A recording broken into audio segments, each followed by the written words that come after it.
Hello aspirant, आप सभी का हमारे ईटी एकेडमी के प्लेटफॉर्म पे स्वागत है। तो ये जो सीरीज़ चलाई जा रही है इसमें आपको ना एक वीक का करंट अफेयर्स दिया जाएगा, जो भी इम्पोर्टेंट फैक्ट्स होंगे किसी भी एग्जामिनेशन के लिए, ठीक है। बीपीएससी हो, बीएसएससी हो आपका, ठीक है, लाइक कोई भी अदर वन लाइनर एग्जामिनेशन हो, उसके लिए बहुत ही ज़्यादा वीवीआई है ये आपके लिए सीरीज़। तो उम्मीद है कि आपको ये सेशन देखने के बाद काफ़ी पसंद आएगा। जो भी आपका फीडबैक होगा आप कमेंट सेक्शन में ज़रूर दीजिएगा। आइए स्टार्ट करते हैं अपने करंट अफेयर्स की सीरीज़ को। तो आज के क्लास में हम देखने वाले हैं 6 अप्रैल से 13 अप्रैल तक के न्यूज़ को देखेंगे। तो देखिए, पहली न्यूज़ आपको दिख रही होगी, स्लोवाकिया का 6वें राष्ट्रपति अभी नियुक्त किए गए हैं। तो स्लोवाकिया के जो 6वें राष्ट्रपति है उनका नाम क्या है? पीटर पेलेग्रिनी, ठीक है। मतलब 2 क्वेश्चन बन रहे हैं। पहला क्वेश्चन कि स्लोवाकिया के राष्ट्रपति कौन निर्वाचित हुए हैं, तो आंसर क्या होगा? Peter Pellegrini. सेकंड क्वेश्चन क्या बन सकता है कि ये कौन से नंबर के स्लोवाकिया के राष्ट्रपति हैं, तो 6ठे नंबर के हैं। अब थोड़ा सा स्टैटिक्स पार्ट देख लिए इसका हम। अगर आप स्लोवाकिया के पड़ोसी देशों की बात करोगे तो स्लोवाकिया के पड़ोस में कौन कौन से देश हैं, तो पोलैंड है, यूक्रेन है, हंगरी, ऑस्ट्रिया और चेक रिपब्लिक। एक बार फिर से रिकॉल कीजिएगा, पोलैंड, यूक्रेन, हंगरी, ऑस्ट्रिया और चेक रिपब्लिक। अगले चलते करंट अफेयर्स के पास, ठीक है। तो द आइडिया ऑफ डेमोक्रेसी, एक पुस्तक लिखी गई है, इस पुस्तक का नाम है द आइडिया ऑफ डेमोक्रेसी। इसके लेखक कौन हैं, तो सैम पित्रोदा है। मतलब कि सैम पित्रोदा जो है उनके द्वारा एक पुस्तक लिखी गई है, जिस पुस्तक का नाम है द आइडिया ऑफ डेमोक्रेसी।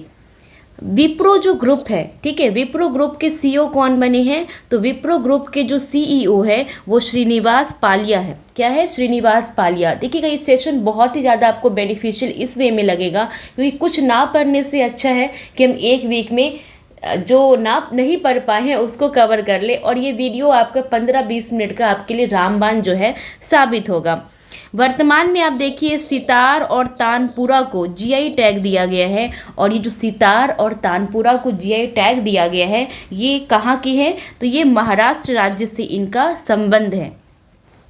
परिवर्तन चिंतन सैन्य अभ्यास का आयोजन किया गया है। ये जो परिवर्तन चिंतन सैन्य अभ्यास है ये थल सेना, जल सेना और वायु सेना के मध्य जो है संयुक्त रूप से आयोजित होता है। और इस बार जो परिवर्तन चिंतन सैन्य अभ्यास है वो कहाँ आयोजन हो रहा है, तो नई दिल्ली में आयोजित हो रहा है।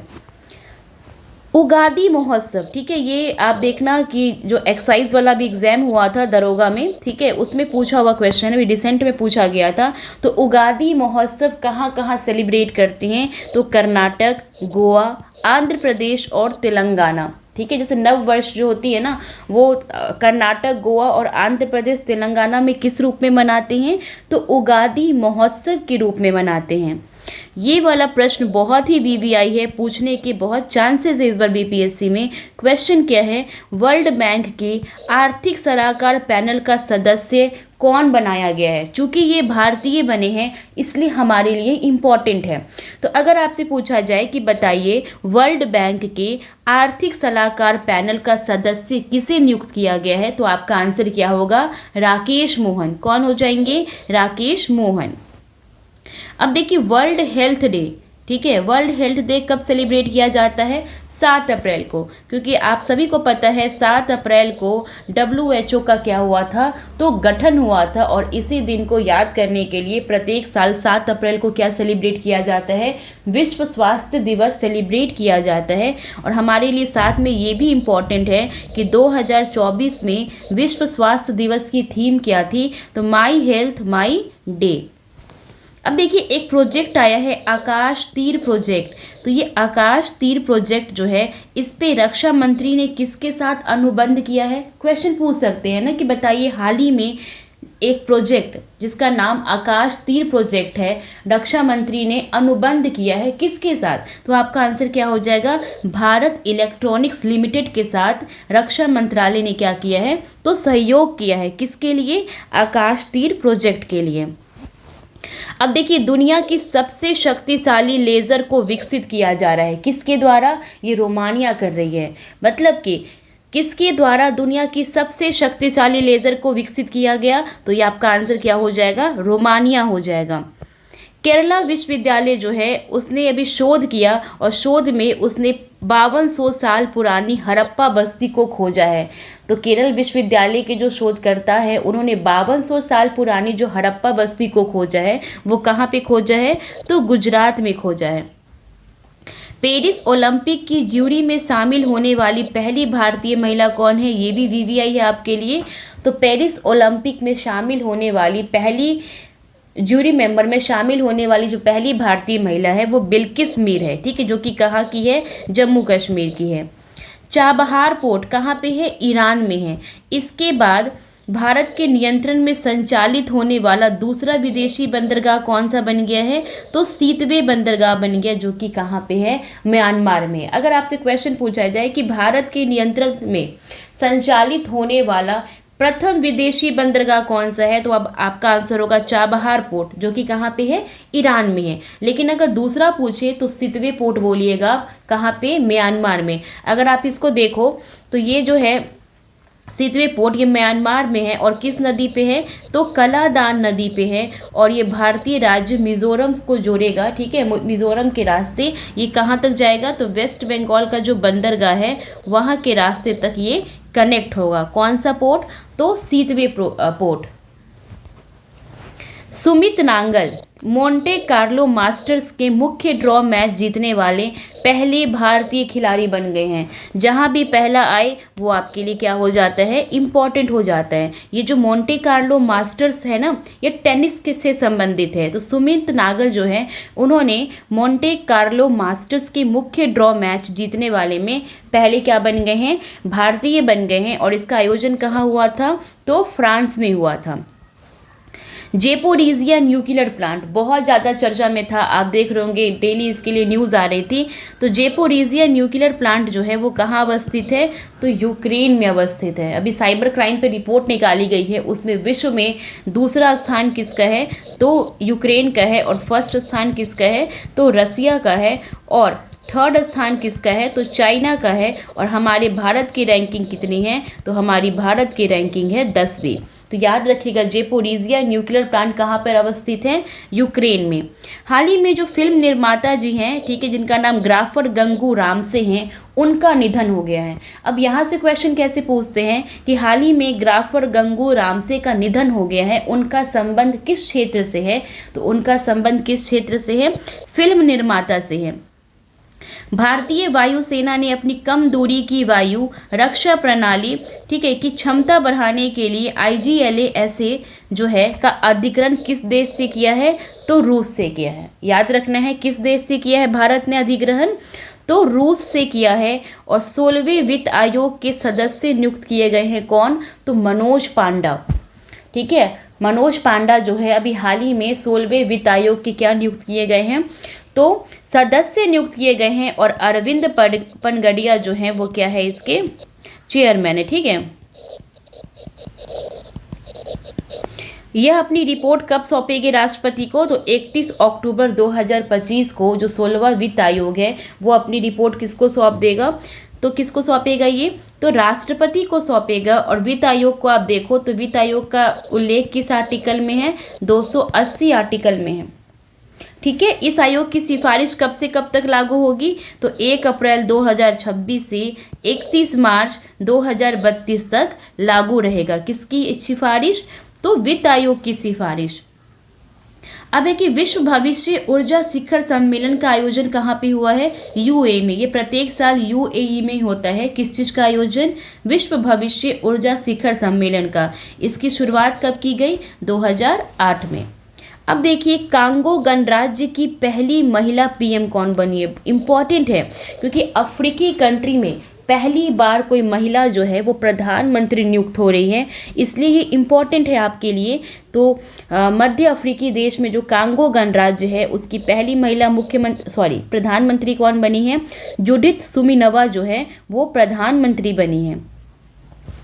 वित्तीय वर्ष 2023-24 में भारत का कुल रक्षा निर्यात कितना है? क्योंकि इसने बहुत अचीवमेंट हासिल की है रक्षा क्षेत्र में, तो इसलिए इसको जानना आवश्यक है। 21,083 करोड़ रुपया, क्योंकि आप समझ रहे हो अगर हम निर्यात में परसेंटेज में इंक्रीज कर रहे हैं, क्योंकि पिछले साल से हमने निर्यात में जो कि रक्षा में कर रहे हैं उसमें 32.5% इंक्रीज किया है हमने, तो ये काफ़ी ज़्यादा हमारे लिए अचीवमेंट की बात है। तो इसलिए इस डाटा को क्या करना है, तो याद रखना है। 21,083 करोड़ रुपया का हमने क्या किया है, रक्षा क्षेत्र में निर्यात किया है, जो कि पिछले वर्ष की तुलना में 32.5% क्या है, तो ज़्यादा है।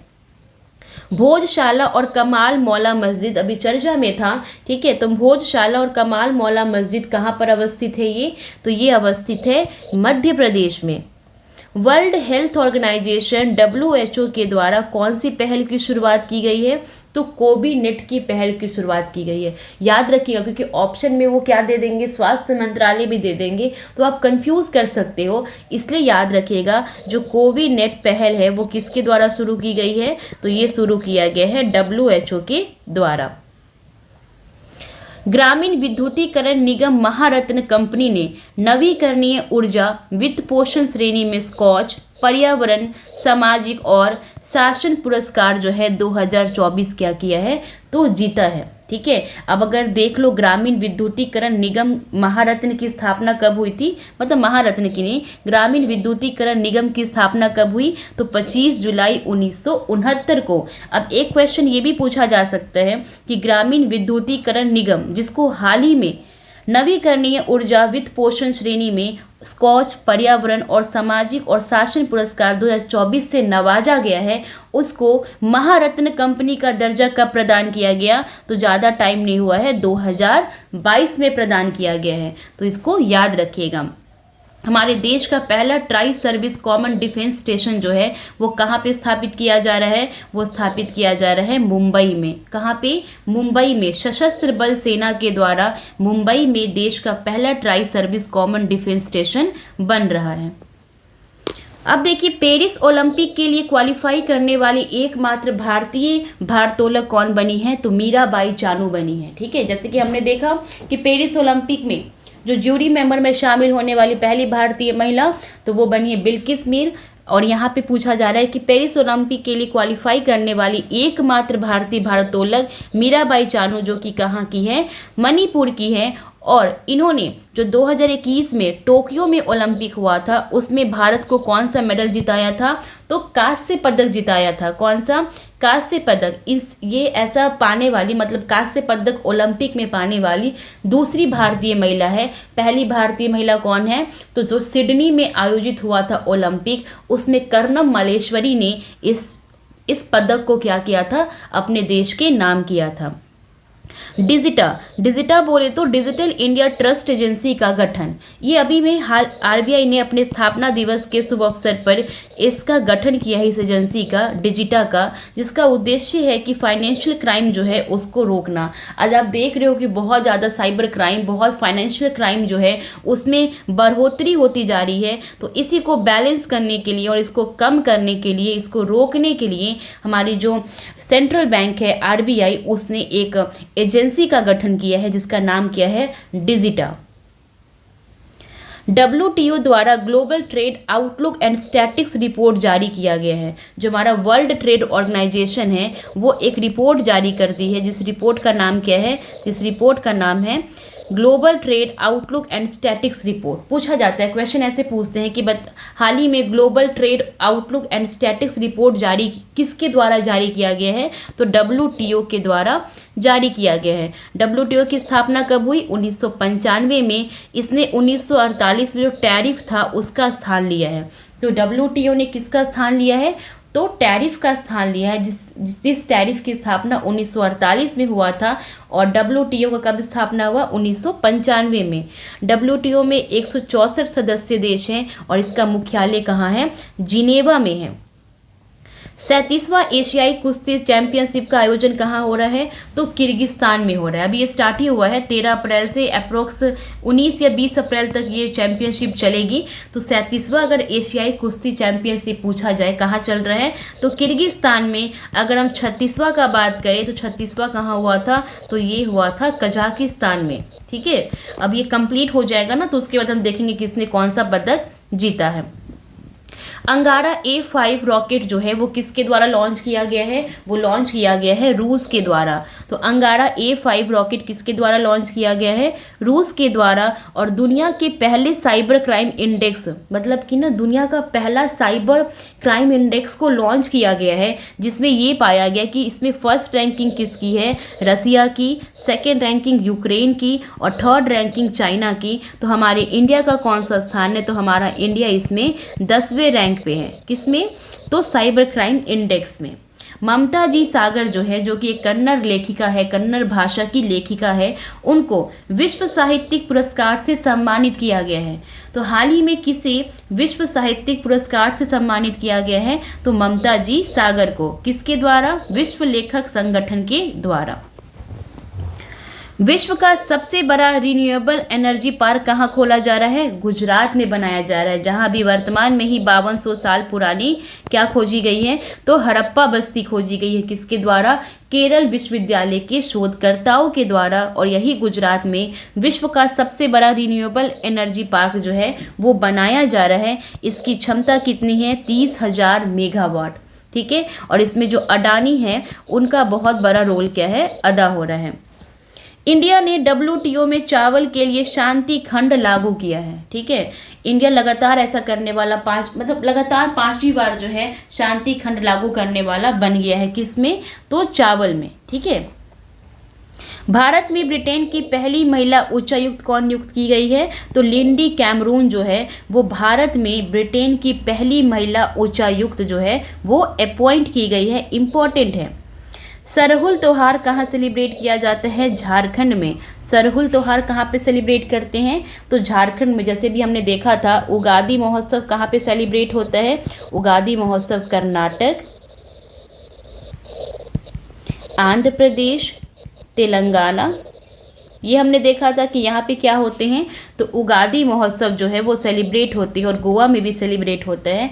अब सी डोम डिफेंस सिस्टम का संबंध किससे है? तो इजराइल से है। अगर पूछा जाए कि सी डोम डिफेंस सिस्टम का संबंध किससे है? तो इजराइल से है। अगला फैक्ट है कि एशियाई विकास बैंक ADB जो है उसने क्या अनुमान लगाया है? उसने ये बताया है कि वित्त वर्ष 2024-25 के लिए भारत का GDP वृद्धि दर कितना होगा? तो 7% रहने का अनुमान है। भारत सरकार के द्वारा बागवानी किसानों के लिए CDP सुरक्षा पोर्टल को लॉन्च किया गया है। तो क्वेश्चन ऐसे पूछेंगे कि बताइए CDP सुरक्षा पहल जो कि भारत सरकार के द्वारा लागू किया गया है किसके लिए? तो आप क्या बताओगे? बागवानी किसानों के लिए।